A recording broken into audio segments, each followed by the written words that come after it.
Hi everyone. Today I am going to be filling some little jars with some herbs and spices and such for all of my spells. When I was away, I went to my favorite store in Ontario, the Witch's Fix, and I got a bunch of herbs that I can't generally find at maybe the grocery store here, or I haven't been able to forage myself, or plant myself, or grow myself. So I have some of these as well. I also got this really fun oil. It's like, I don't know if you can see it because it's not gonna focus. It's called Witch's Brew. It's just an oil for like putting on candles or putting into spells and stuff like that. So that's really fun. Also, I apologize, I'm still a little bit sick right now, a little bit sniffly. Okay, my other favorite thing that I got is this little spoon that has some quartz on it. Again, really hard to see, but it's this really beautifully engraved spoon. So you can scoop your herbs without using your fingers because it's hard to get into these little jars sometimes. It's hard to get into the bags. So if you can find a cool little spoon like that, I really wanted to thrift one, but then I saw this and I was like, this is the one. Anyway, so this is what we're gonna do. We're gonna fill my little jars. These you can get from the dollar store. The first thing I am going to do with these is cleanse them though. So I'm gonna burn some charcoal and I'm gonna light some, sprinkle some rosemary on top, and I'm gonna cleanse these bad boys because who knows where they've been. They're from the dollar store. It took me some time to find the right little jars. I just couldn't find what I liked. These have these cute little lids for them, and then I'm also gonna label them with my tiny little label maker that I have that just sits in my drawer for whenever I need it in times like this. And yeah, that's about it. I also picked some rosemary from my garden. It's not dried yet, but I'm gonna dry it. I'm gonna put it in the jar and let it dry. And yeah, let's get to it. I have some charcoal here. Oh, also I got this cute little pot that I think will be perfect for traveling too, if I want to bring anything with me to like put a candle in, burn some incense, whatever. And as we know, it takes some time to get the charcoal going. And it can be a little spooky. Because it likes to pop.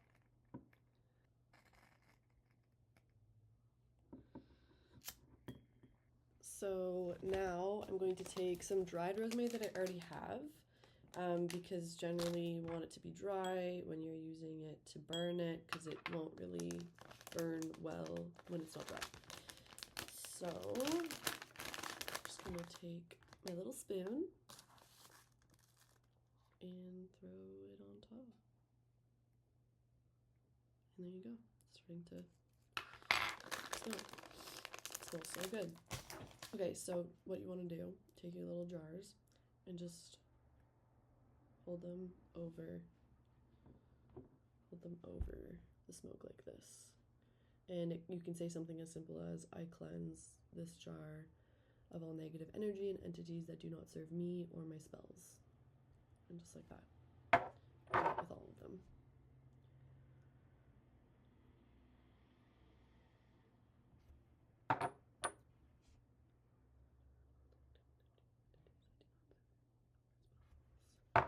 So once you've done that, and the nice thing about having a spoon is that there's a lot of like extra rosemary in here right now, so I can take the spoon and scoop it and just put it back on top of the charcoal to burn some more. Right? Love that. Okay. Let's get to it. So I have mugwort. I finally found mugwort, which I'm super excited about. Mugwort is great for dreaming, psychic, downloads, connection, divine connection. I've been looking for this for so long, so I'm really excited to have this now. Just gonna plop pop it in there. Look, and I can fit so much in these tiny jars. So I've also wanted to try and make a mugwort tea, so I'm really looking forward to that to aid in sleep and dreaming. It can really like bring your dreams to life, and it can aid in remembering your dreams. So like if you're someone who receives guidance through dreams or messages through dreams, mugwort is a really good herb to use that for. Great, good stuff. And then I'm just gonna seal it up. Look at it. Look at it. It's so cute. Okay.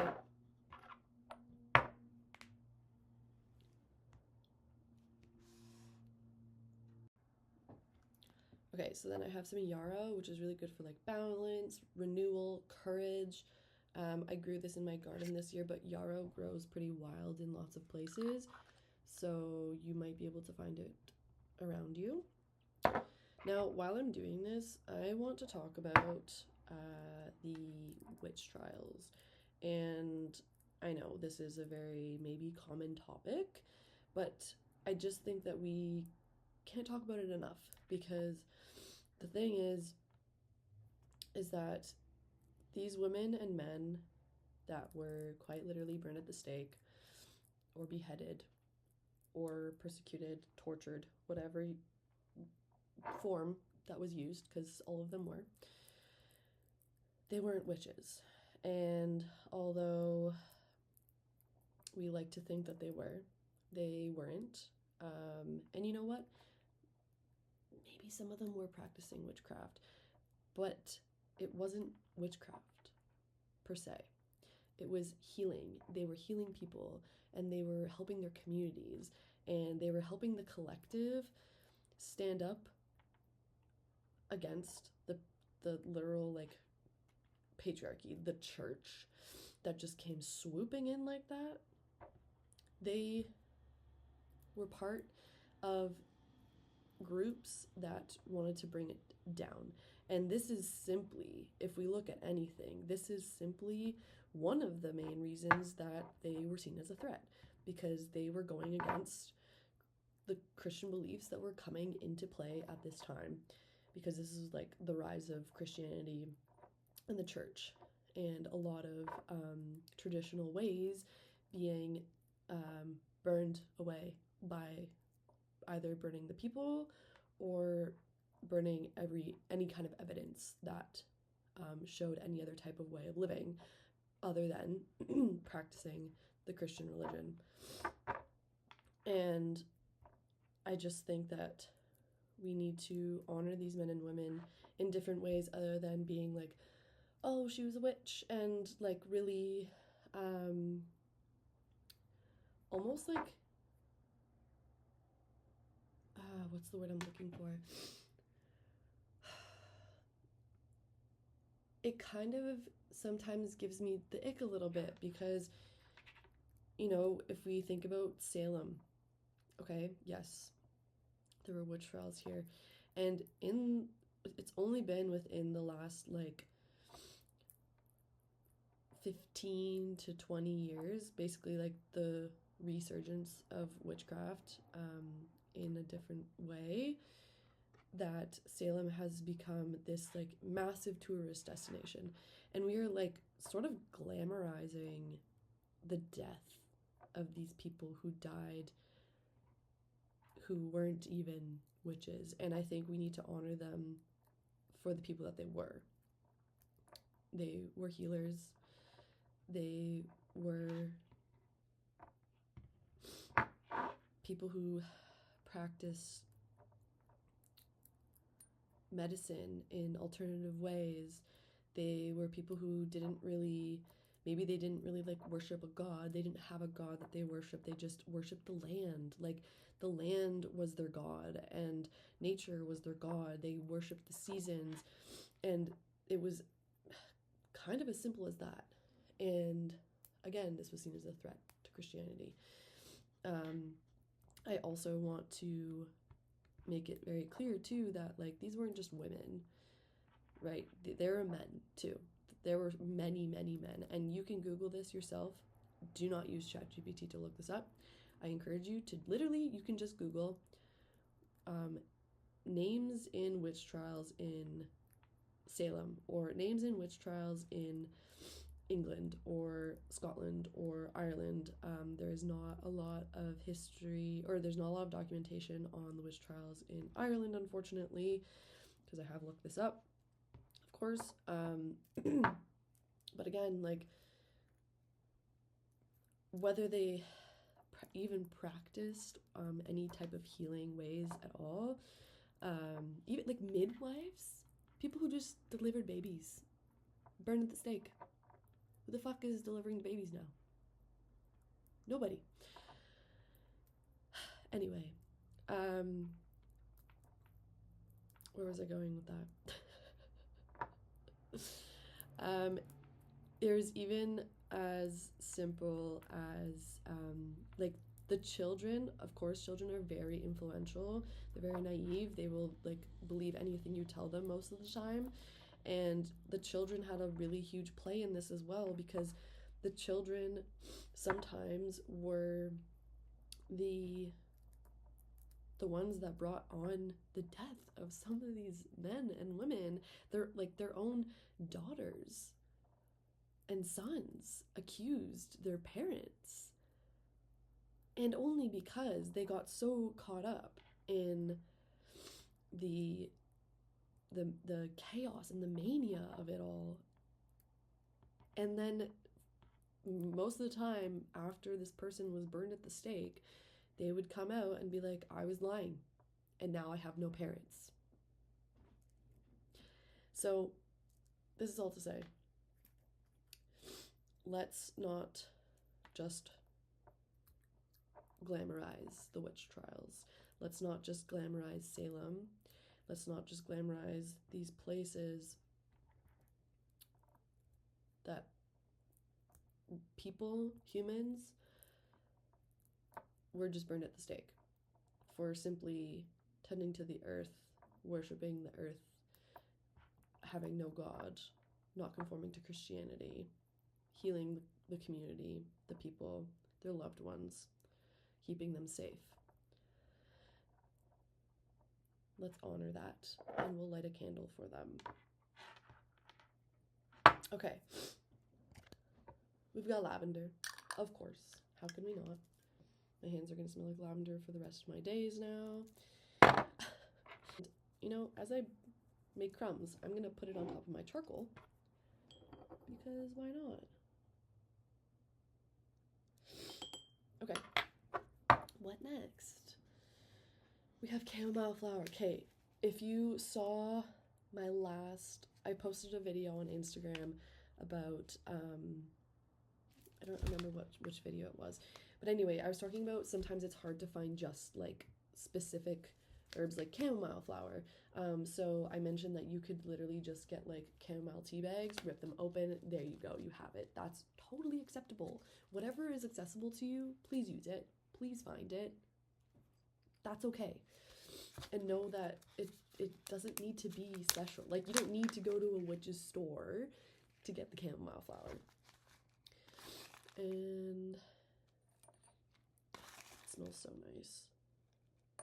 The smell actually reminds me, oh, this is crazy. The smell reminds me of my grandmother, my nonna specifically, my Italian grandmother, because she would drink chamomile tea. Just, like, she didn't drink coffee. She was not a coffee drinker. Yes, she's Italian. She did not drink coffee. My nonno, huge coffee drinker. But this just smells like, oh, this just reminds me of her. That's so nice. Okay. Chamomile. What's chamomile good for? Chamomile is good for, obviously, sleep, calm. If you're doing a spell that you don't want it to be, like, super, it's not an intense spell that you're looking for. Like, maybe you want something to come to fruition, and this spell is for that thing that you want, but you want it to come with like softness and ease. Like, you want the spell to be a soft spell rather than like if you were to use cinnamon, that would be like, okay, quickening, let's go, I want it right now. This is like over time, softly. Okay. Now we have Angelica Root. This one's cool. I like the name of it too. Again, I also got this one from the Witch's Fix. This is good for, it's an anti-inflammatory, wound healing, and anti-anxiety. I actually, when I was at the store, is like the first day that I was sick, and I was competing in a race the next day, and I was like, oh my god, I need all the things that are going to heal me quickly and make me, and like help me get through this without feeling ill. And I think it worked. I think it helped. I do think it helped, because the next day I was so tired. It was like, it helped me that one day with like a surge of energy, when realistically the second day I should have been like bedridden. And so that was when I made like a little tiny spell jar and put all the little things in it. Angelica Root was in there because it's an anti-inflammatory, and I am like so inflamed up in my head right now, like in my third eye. Like I can breathe through my nose, but there's so much congestion up here. So Angelica Root, love her. Let's see how my charcoal's doing. Get some rosemary in there. Okay, I'm actually going to sprinkle a little bit of Angelica Root on that because that would be nice. Help me out a little bit more as I stick my fingers in here without my spoon. Okay. And then we have Mandrake, also from the Witch's Fix. This is so fun. This is an amulet for good luck. Of course, I also put this in my spell jar because I wanted luck for my race. It's also an aphrodisiac, and can treat infertility, which that's not why I bought it, but for my clients, for spells for them, if that was something that they needed, I have this specifically. So if you need any spells to really get things going as an aphrodisiac, maybe some luck in that department, or you're just dealing with infertility, this will help. If you need a spell, I'm your girl. I'm your witch. I'm your witch on speed dial. Holler at me. I got you. This one doesn't really have a smell. It's like, it's a bit woody. Of course it is. I would really be intrigued as to what this would smell like on... Okay. Oh boy. I don't have enough jars. I have 3 left. And I have thyme, cinnamon, basil, nutmeg, and cayenne. What am I going to pick? Okay, yeah. The mandrake is a bit, honestly, just smells like burning wood. Yeah. Just smells like burning wood. Okay. I also have my rosemary, but I think I'm just gonna maybe hang my rosemary to dry for now, and then I'll go get more jars. Yeah. Okay, the ones that I use the most are definitely basil, cinnamon, thyme, so I'll leave the nutmeg and cayenne out and use these bad boys. So, basil, and forgive me, because my brain obviously is very congested, can't even speak. Basil can be used in many things. Basil is seen as like a form of protection. It can be used in luck spells. It can be used in... Honestly, you can use basil for anything, and like whatever intention you put behind it, it kind of just like absorbs that, you know? I might actually just dump the rest of this in here because we are out of basil. And I'll just pour the rest onto my charcoal.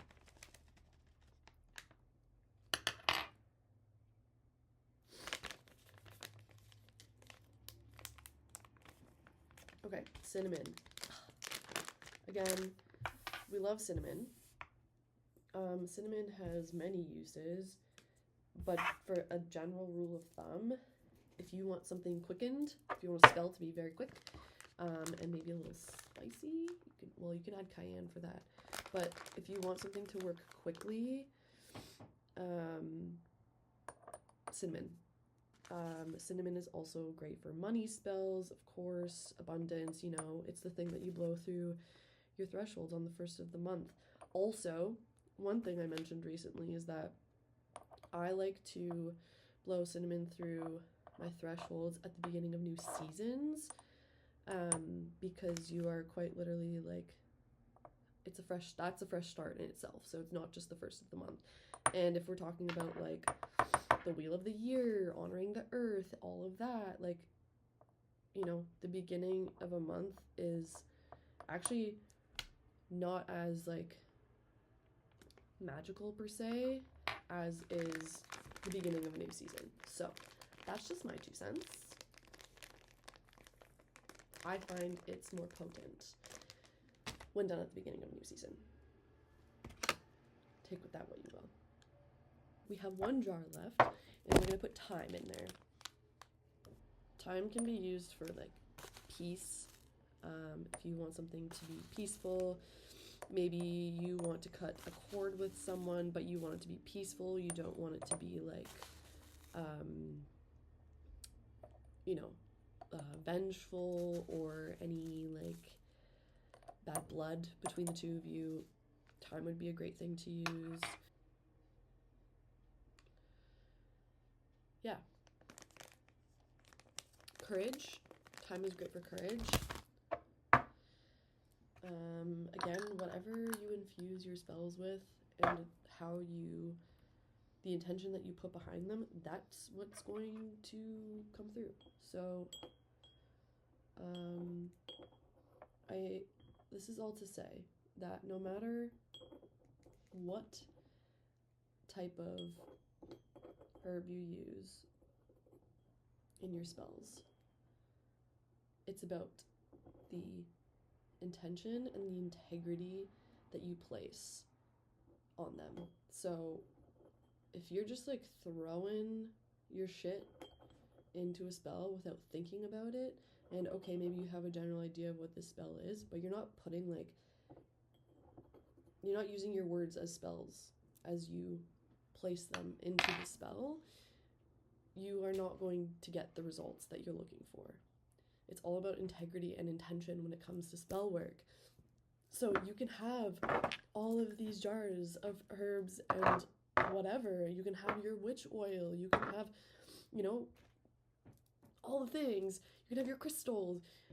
But if you don't put and believe in the intention behind your spell and your words, you're going to come up short. You're going to come up with nothing. And like the spell is not going to work. Or it might work, but it will be really weak, and it won't be like fully come to fruition. It'll kind of like get you halfway there, and then you'll be like, what the hell? So I really encourage you to, like, when you're doing spells, really sit with the intention behind it. And when you write out your spell, if you write it out and be like, okay, am I clear on my intention with this? Am I clear on how I want this to go? And when I write spells, I'm very specific with my wording. I'm very specific with how I want it to go, because, you know, I've heard of, and it's really unfortunate, I've heard of people doing like money spells and it doesn't come through the way they expect it to. It sometimes can come through as like they get in a car accident and they're okay. Maybe sometimes they're not, but then their car is a write-off, but then they receive money from the insurance. That's a big sum of money. You asked for that big sum of money, you weren't clear on how you wanted to receive it. Be clear with your words and with your spells. If you are not, you might suffer the consequences. And whatever you ask for, you have to give. Put out your offerings. Herbs are offerings. Use them. Know who you're speaking to. Know what you're speaking to. Just be very clear, okay? Because magic will work for you in mysterious ways, but you need to be clear.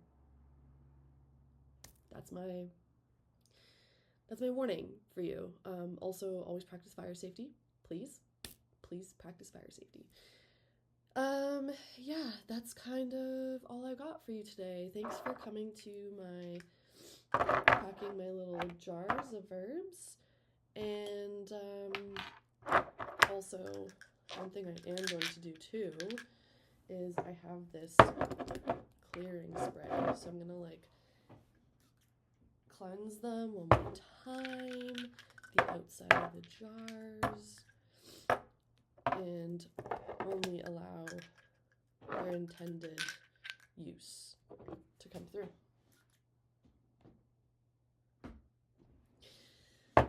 Okay. Thanks for coming. Love you so much.